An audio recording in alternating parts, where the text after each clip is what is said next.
Dinosaur movies, such as the Jurassic Park series, are thrilling and adventurous, with the hero usually coming out on top and a hybrid dinosaur being impaled or even eaten by a mosasaurus. These, in retrospect, are not horror movies. But what happens when you don't escape the park? When the story is told using old VHS footage and there's no paleontologist or Navy veteran to get you out or tell you what to do? What happens when it's just you, an old camera, InGen or not, and an unshakable feeling that you might not be alone on that island? Marine activity has been detected, with reports of previously extinct oceanic species reappearing and exhibiting aggressive behavior. Do not approach the water under any circumstances and listen carefully to the following information. Imagine the floor opening up beneath your feet. Caverns on land and sea split open to reveal terrifying, large creatures with many sets of sharp teeth, bodies the size of a modern submarine and as tall as a one-story building or more. Prehistoric animals, including the Tyrannosaurus rex, now walk the earth free. The Mosasaurus dominates the oceans. And now, our environment is on the brink of devastation, and humans are being attacked in the streets. Human civilization is completely distorted and ruined beyond repair.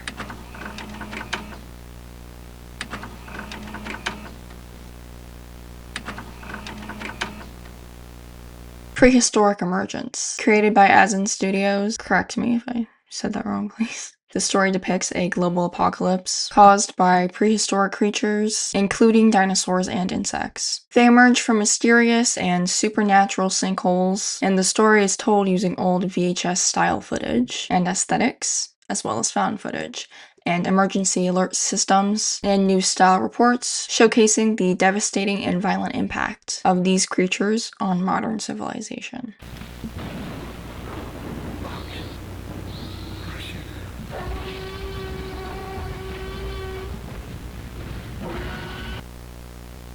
A blue InGen logo flashes on your screen, informing you that the following footage is the property of InGen Corporation, followed by a warning that any viewing outside of the InGen facilities is prohibited. Thunder cracks above, and the camera pans to the side, showcasing what one could only assume to be an electrical fence. The lights flicker out, and you're the one who has to prepare it alone, at night in a thunderstorm at Jurassic Park.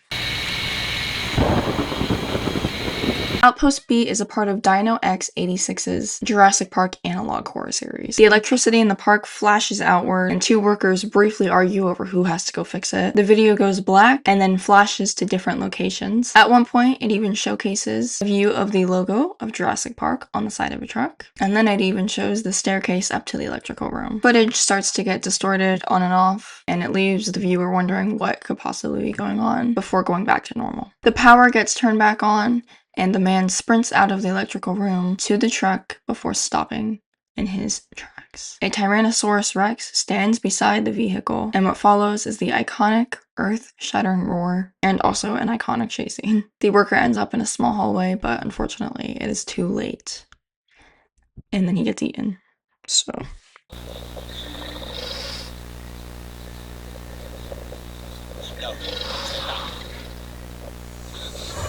Imagine that you're standing alone in the middle of the night. A deserted road, God only knows what time it is, but we just know that it's dark outside. Breathing heavily, out of anxiety, with nothing but you and an old camera. A weird screech fills your eardrums from afar, and you stop dead in your tracks. After doing some walking, you find a large, sharp tooth and a pile of leaves, and you pick it up to inspect. But almost immediately after, there's another weird noise, and now you're aware that you are not alone out there. The Bone Bridge Reaper, the Cicada Index, an analog horror focusing on the one and the only Dilophosaurus. Instead of a small menace that spits venom at you and shrieks loudly, this one is much bigger and much more terrifying. And there's actually two of them. So, for about 30 seconds or so, all that's shown in the video is the man running away as quickly as he can, heavy breathing into the camera, clearly, obviously terrified. He pans the camera back to picture two large, ominous-looking Dilophosauruses looking right back at him. They inspect him. It's truly a terrifying image, if you ask me, especially because they are fairly accurate-looking Dilophosaurus. The camera falls to the pavement, and a loud shriek follows to end the video.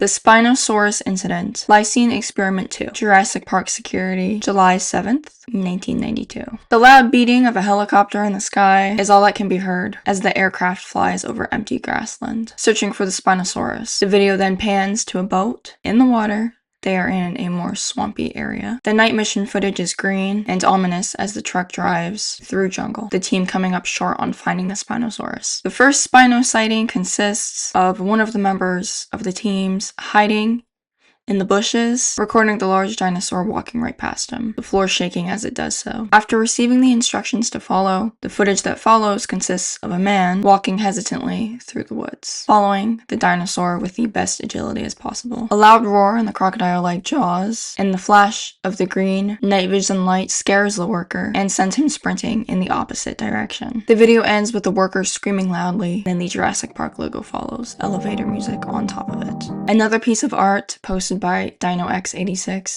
includes the lost tapes of Isla Sorna. I think I see some over there. Oh my god! Oh my god!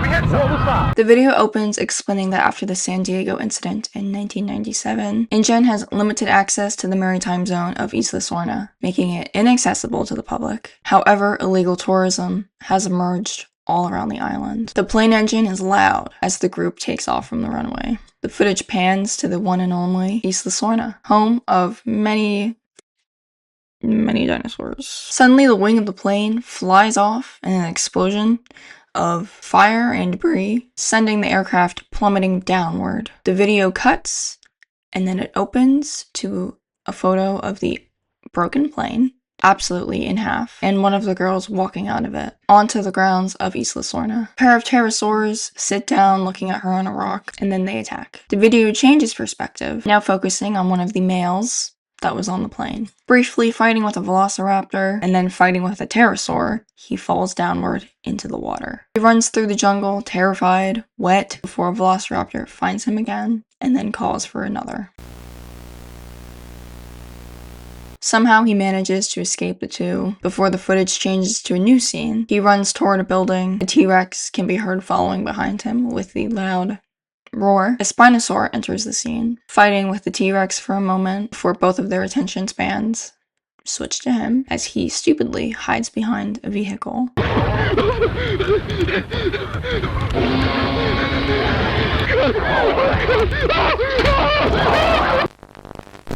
The camera goes black for a moment, and then it shows him inside of the building. He explores for a moment before coming in contact with one of the previously mentioned Dilophosaurs. Not the big scary ones, though. No, it was one of the loser venom-spitting ones. Not so much of a loser, though, because it killed him. The footage concludes with the camera on the ground, an InGen message playing in the background, and blood seeping into the frame on the floor. That is all I have today. However, if you have a specific dinosaur analog horror series or video that you want me to cover in another video, I will do it. I have an analog horror series, like just a regular one that I'm doing right now, but I thought I would start a dinosaur analog horror series because I am a big fan of dinosaurs, okay? Like, really, actually, a little nerdy about it. If I get to talk about dinosaurs, I'll do it. Before I go, I want to... Well, first, I want to apologize for not uploading on Tuesday. My life has gotten a little crazy in the last few days. I have a job. Fuck. Yeah, I have jobs. So no more dilly-dallying, guys. no more dilly-dallying. But the channel is still going to be going. I love doing this, so I won't stop it. But I have a few, like, individual analog horror videos that I'm going to be doing. My first one is going to be on the Mandela catalog. I'm going, like, full, like, deep dive. So that should be pretty cool. I'm really excited. And then after that, I'm probably gonna do, like, I don't know, Local 58 or something like that. So yeah, I better get on watching all of them, okay? I haven't dove into the world of analog horror the way that I should be, but I find it really interesting, actually, so I think I'm gonna get into it a little bit. If you have a specific analog horror series that you would want me to do a deep dive on, hit me up, dog. Follow my Instagram. I post every day, basically, over there. But it's not my personal Instagram. It's like my YouTube Instagram. Go follow me on my YouTube Instagram. I'm a lot of fun over there. Alright, I'm gonna go. I'm gonna go get ready to go be a member of society for 7 hours. Oh! Comment below. Okay.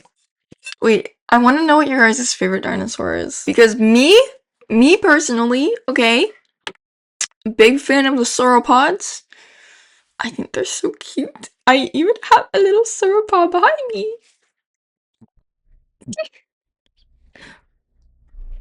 This is Cheese, okay? I named him in 10th fucking grade. This is Cheese. I think I named him after provolone cheese because that was my favorite cheese back then. Don't fucking ask me what that means. This is bean cheese. This is my, I think this is a brachio? This is a brachio, I think. That's what it said on the label when I bought it. It doesn't look like a brachio. It just has a long neck. Anyway, yeah, so my favorite, I really love the Brachiosaurus. I know that's so like basic bitch answer, but it's basic for a reason. Okay? I went vegan, guys. I went vegan for like a month because I was so obsessed with the Brachio and I wanted to be like them. Because they only eat plants. So I was like, I'm gonna do that. I wanna be like the sauropods. Yeah, so let me know what your favorite dinosaur is. Because if you're watching, you're obviously a dinosaur fan. And your favorite Jurassic Park movie. Mine?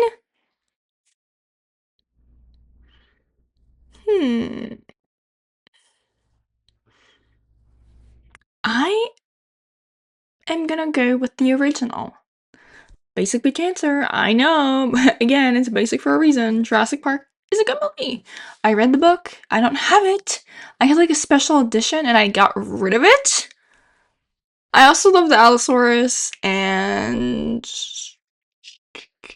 lore accurate velociraptors, not like the Utah raptors in the movies, like take the little tiny ones with feathers. Yeah, you're picking up what I'm putting down. And I have another dinosaur. I have another Am I an idiot? I have another dinosaur one right there. And I have a megalodon.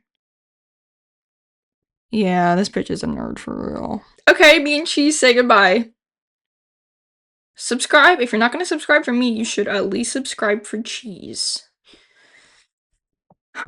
It really is a good thing that I have a fucking job now, dude. I am probably the most unemployed person to ever walk the planet.